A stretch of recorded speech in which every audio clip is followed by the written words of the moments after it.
Next question पहा. Which of the following statements is not true. कोणती statement true नाहीये हे तुम्हाला शोधायचं. ठीक आहे, ट्रू नाही आहे हे लक्षात ठेवा. काय विचारलंय, which of the following statement is not true. True आहे ती नाही शोधायची.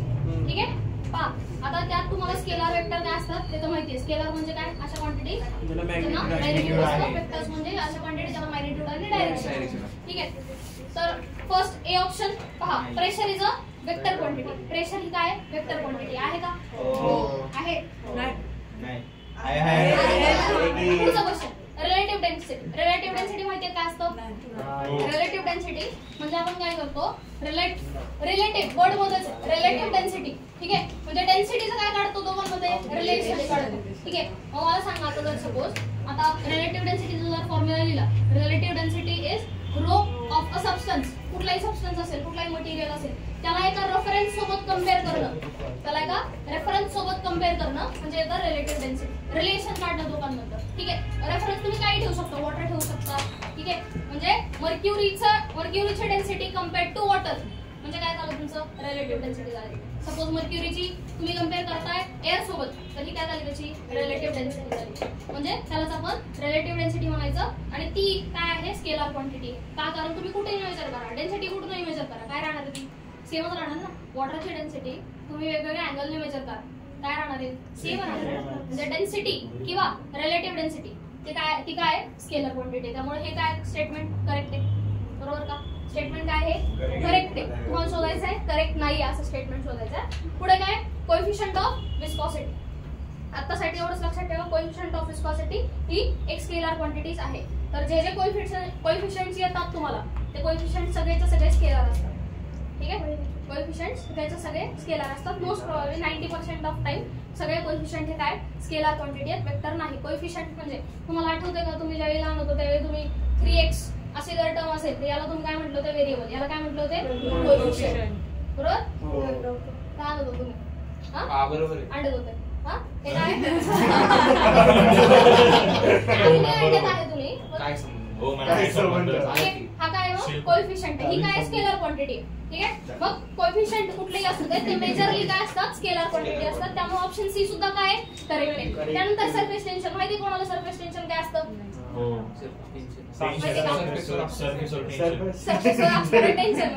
टेन्शन. पहा हे कसं, सरफेस टेन्शन म्हणजे काय असतं, सरफेस टेन्शन म्हणजे लिक्विडची अशी प्रॉपर्टी असते की त्याच्यामुळं लिक्विडचा सरफेस, जर वॉटर सरफेस पाहिला असेल, मच्छर चालतात ना वॉटर सरफेसवर, मच्छर नका बोलू, जे वॉटर बॉडी असतात ते वॉटर इन्सेक्ट्स असतात, ते त्याच्यावर काय करू शकतात, चालू शकतात. बरोबर, शब्द शाळा पण ऍटलीस्ट इन्सेक्ट जे आहेत त्याच्यापासून त्याच्यावर काय करू शकतात, थांबू शकतात ना त्या वॉटर सरफेसवर. ठीक आहे, मग ती कन्सेप्ट नेमकं होतं का ते माहितीये का तुम्हाला? आता हे जे आहे फक्त आपल्याला क्वेश्चन कडे नाही बघायचा, आपल्याला हे पण बघायचे की यातला काही टर्म्स आपल्याला समजता येत आहेत की नाही. ठीक आहे, काय त्यात सरफेस टेन्शन. सरफेस टेन्शन कसं होतं ते सांगते मी आता.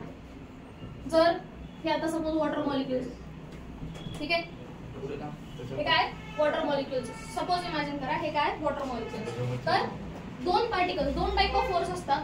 दोन type of force intermolecular force असतात. त्यात फर्स्ट असतो ऍडेसिव्ह फोर्स, सेकंड असतो कोहेसिव्ह फोर्स. ठीक आहे, दोन टाइप ऑफ फोर्स आहेत कोणते, ऍडेसिव्ह आणि कोहेसिव्ह. कोणते ऍडेसिव्ह आणि कोहेसिव्ह. ऍडेसिव्ह जो फोर्स असतो तो दोन डिफरंट मॉलिक्युल्स मधला फोर्स असतो आणि कोहेसिव्ह जो फोर्स असतो तो सेम मॉलिक्युल्स मधला फोर्स असतो. ठीक आहे, डिफरंट सांगतो. तुम्ही फेविकॉलवर जर पाहिलं असेल, फेविकॉलवर काय लिहिलं असतं, इट इज अ ऍडेसिव्ह. बरोबर, ऍडेसिव्ह तो काय करतो, दोन डिफरंट मॉलिक्युल्सला जोडू शकतो ना. म्हणजे त्या आता सपोज काहीतरी तुटले, तर तुटल्यानंतर आपण काय करतो, त्याला फेविकॉल लावतो. सपोज पेज आहे, ठीक आहे, पेज आपल्याला कुठेतरी चिटकवायचं, भिंतीला पेज चिटकवायचं, आपण फेविकॉल स्टिक करू शकतो. बरोबर, म्हणजे पेजचे मॉलिक्युल्स डिफरंट होते, भिंतीचे मॉलिक्युल्स डिफरंट होते. बरोबर, डिफरंट मॉलिक्युल्स मध्ये फोर्स ऑफ अट्रॅक्शन करून दिलं म्हणून त्याला काय म्हटलं आपण, ऍडेसिव्ह फोर्स म्हटलं, और ऍडेसिव्ह म्हणतो आपण फेविकॉल. बरोबर, फेविकॉल काय असतो, ऍडेसिव्ह असतो. का, कारण त्याच्यात काय डिफरंट मॉलिक्युल्स मधला फोर्स येतो. जिथं सेम मॉलिक्युल्स मधला फोर्स येतो तो काय येतो, कोहेसिव्ह फोर्स येतो. मग ज्यावेळी वॉटर मॉलिक्युल्स, एका सपोज ग्लास आहे, ग्लासमध्ये वॉटर मॉलिक्युल्स आहेत, तर त्या वॉटर मॉलिक्युल्स मध्ये काय असणार आहे, फोर्स ऑफ कोहेशन असणार आहे. काय असणार आहे, फोर्स ऑफ कोहेशन. का, कारण ते कोणते मॉलिक्युल्स आहेत, सेम मॉलिक्युल्स. सेम मॉलिक्युल्स मधला फोर्स कोणता असतो, कोहेसिव्ह फोर्स असतो. मग आता इथला मॉलिक्युल सपोज, खाली पण मॉलिक्युल्स आहेत, ठीक आहे, इथला मॉलिक्युल सपोज हा काय करेल, कोहेसिव्ह फोर्सने याला ओढून धरेल, याला ओढून धरेल, याला ओढून धरेल, याला ओढून धरेल. ठीक आहे, म्हणजे नाही, म्हणजे जर आता हा मॉलिक्यूल आहे, हा मॉलिक्यूल पण याला ओढेल. प्रत्येक मॉलिक्यूल काय करतोय, एकमेकांना ओढून धरतोय. बरोबर, प्रत्येक मॉलिक्यूल एकमेकांना ओढून धरतोय. याच्यात कोहेसिव्ह फोर्स असणार आहे. प्रत्येक मॉलिक्यूल मध्ये काय आहे, कोहेसिव्ह फोर्स. प्रत्येक मॉलिक्यूल दुसऱ्या मॉलिक्यूलला काय करतोय, अट्रॅक्ट करतोय विथ सम फोर्स. पण ते जर सरफेसचे मॉलिक्यूल्स पाहिले, सरफेसच्या मॉलिक्यूल्सला ओढणारे कोणते फोर्सेस आहेत, हा आणि हा. त्याच्या आजूबाजूला दुसरे आहेत का मॉलिक्यूल्स, नाही. इथे काय होतं, या मॉलिक्यूलचे फोर्स ऑफ अट्रॅक्शन असा होतो की तो काय करतो, एकमेकांना बॅलन्स आउट करतो. हा इकडे ओढतो, हा इकडे ओढतोय, बॅलन्स आउट झाला. हा इकडे ओढतोय, हा इकडे ओढतोय, बॅलन्स आउट झाला. पण जर याचं पाहिलं, याच्यात बॅलन्सिंग करणारा फोर्स आहे का कुठं, नाहीये ना. ह्याच्यात हा खाली ओढतोय, हा इकडे ओढतोय. बरोबर, म्हणजे सरफेसचे मॉलिक्यूल्स कुठे ओढले जातात, खाली ओढले जातात. मग खाली ओढत असताना ते काय करतात, आपली मेम्ब्रेन जी आहे ती काय करतात, स्ट्रेच करतात.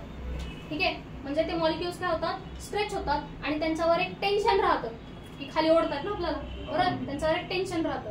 मग ते टेन्शन म्हणजे काय, तुमचं सरफेस टेन्शन येतं. मग ह्या ड्युरिंग ह्या प्रोसेसला इथे हा सरफेसला हे मॉलिक्यूल्स काय होतात, असे अरेंज होतात आणि यांच्यात काय असते, टेन्शन असतं की त्याच्यामुळे काय होतं, वरती एक इलास्टिक मेम्ब्रेन बनते आणि ती इलास्टिक मेम्ब्रेन म्हणजेच काय, तुमचं सरफेस टेन्शन.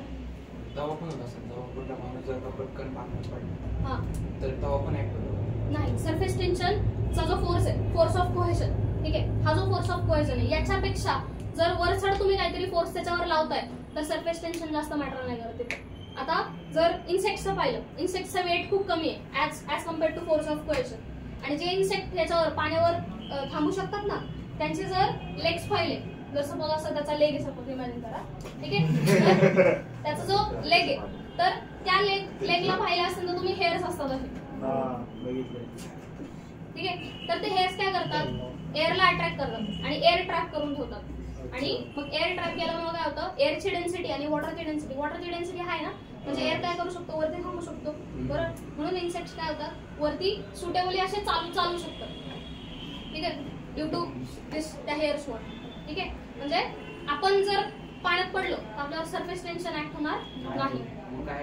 ठीक आहे, आपल्यावर पॉइंट फोर्स होतो, आपल्यावर पॉइंट फोर्स होतो, तो वेगळा फोर्स असतो. पॉइंट फोर्स म्हणजे काय, की लिक्विड जो आहे ते लिक्विडच्या मासने एक्झर्ट केलेला फोर्स, लिक्विडच्या मासने एक्झर्ट केलेला फोर्स. म्हणजे लिक्विडचा जे मास असणार ते मास आपल्यावर फोर्स एक्झर्ट करतो, तो म्हणजे तुमचा पॉइंट फोर्स येतो.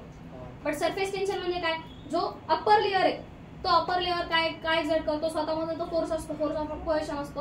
आणि त्याच्यामुळे काय होतं, इलास्टिक मेम्ब्रेन बनते वरती आणि ती इलास्टिक मेम्ब्रेन म्हणजेच तुमची काय, सरफेस टेन्शन. झेपलाय का, झेपलाय नक्की. नसेल झेपलाय एक व्हिडिओ पाठवतो, तो पण बघून घ्या. ठीक आहे, ओके. हा ना, डायरेक्शन नाही ना मॅटर करत, म्हणजे ते सेल आपण ते म्हणजे हे पण बरोबर आहे. म्हणजे प्रेशरचं वेक्टर क्वांटिटी. तर आता काय ते पण पाहिजे, प्रेशर ही वेक्टर क्वांटिटी काय. प्रेशरचा जर नीट फॉर्म्युला पाहिला तर प्रेशरचा फॉर्म्युला असतो perpendicular force per unit area. म्हणजे फोर्स जो आहे तो कसा लागला पाहिजे, हा जर सपोज एरिया आहे तर एरियाला हा कसा लागला पाहिजे, परपेंडिक्युलर लागला पाहिजे, तरच ते प्रेशर होतं, तरच ते प्रेशर होतं. जर तुम्ही परपेंडिक्युलर न लावता, हा सरफेस आहे, ह्या सरफेसला परपेंडिक्युलर फोर्स लावला तर तुम्ही प्रेशर म्हणू शकता. पण तोच जर फोर्स परपेंडिक्युलर न लावता असा लावला तर इथे तुम्ही प्रेशर म्हणणार नाही. त्यामुळे प्रेशरची ही जी डायरेक्शन असते ती कॉन्स्टंट राहते. ती म्हणजे काय, परपेंडिक्युलर फोर्स अपॉन एरिया. म्हणजे फोर्सची जी डायरेक्शन आहे ती काय राहिली, कॉन्स्टंट राहिली ना. बरोबर, म्हणजे डायरेक्शन्स दोन्ही. एरिया तर ठीक आहे बाबा, स्केलर क्वांटिटी आता सध्या, एरिया पण वेक्टर क्वांटिटी आहे. ती वेक्टर क्वांटिटी कशी आहे ते सांगेल नंतर. ठीक आहे, तर म्हणजे एरिया वेक्टर कसं काढायचं ते सांगेल नंतर. ठीक आहे, तर हा जो एरिया आहे या एरियाला परपेंडिक्युलर फोर्स लागतो. तो परपेंडिक्युलर फोर्स अपॉन एरिया म्हणजे येतो प्रेशर. प्रेशर फोर्स जर असा लावला तर तिथं प्रेशर ऍक्ट होत नाही. समजलं का. म्हणून प्रेशर जी आहे ती कोणती क्वांटिटी आहे, वेक्टर क्वांटिटी आहे. त्याचा फॉर्म्युला लिहून घ्या. फॉर्म्युला काय, परपेंडिक्युलर फोर्स अपॉन एरिया. काय फॉर्म्युला आहे, परपेंडिक्युलर फोर्स अपॉन एरिया. जर आता जे स्टेटमेंट मी सांगितले तर रिलेटिव्ह डेन्सिटी म्हणजे काय थोडक्यात लिहून घ्या. सगळे कोएफिशियंट्स हे काय असणार आहेत तुमचे, स्केलर क्वांटिटी असणार आहेत. सरफेस टेन्शन म्हणजे काय ते लिहून घ्या. थोडंसं सगळे कोएफिशियंट्स हे असतात, स्केलर असतात. सगळे कोएफिशियंट्स हे स्केलर. म्हणजे ऑप्शन ए हे काय चुकीचं आहे. का, कारण प्रेशर ही कोणती क्वांटिटी आहे, स्केलर क्वांटिटी आहे. Pressure is the scalar quantity. अरे वेक्टर नाही येते हेच सांगितलं मी तुला का, कारण हा जो आहे फोर्स हा परपेंडिक्युलर लागतो, एरिया हा आहे बरोबर. मग फोर्सची डायरेक्शन नेहमी कॉन्स्टंट राहते, एरिया तर स्केलर आहे ना, म्हणजे दोन्ही जर दोघांची जर डायरेक्शन कॉन्स्टंट आहे, मॅग्निट्यूड व्हॅरी होऊ शकतं, डायरेक्शन कॉन्स्टंट आहे, याचा अर्थ तो कशा कोणावर डिपेंडेंट आहे, फोर्स आणि एरियावर डिपेंडेंट आहे. फोर्सची डायरेक्शन सेम आहे बरोबर, परपेंडिक्युलरच फोर्स आपण गृहीत धरतो, याचा अर्थ याला पण आता काय म्हणणार स्केलर क्वांटिटीज म्हणणार का, कारण एकच डायरेक्शन आहे त्याची बरोबर. म्हणजे फोर्स आपण एरिया येतो आणि एरिया तर काय वेक्टर स्केलर क्वांटिटी आहे, नंतर प्रेशर ही काय जाणार स्केलर क्वांटिटी, ती कोणावर डिपेंडेंट आहे, दोन स्केलर क्वांटिटीवर डिपेंडेंट. ते वेक्टर क्वांटिटी आहे, क्वालिटी ठीक आहे. काय समजू बाकी आहे नेक्स्ट झाला असेल. नेक्स्ट क्वेश्चन 5 झाला.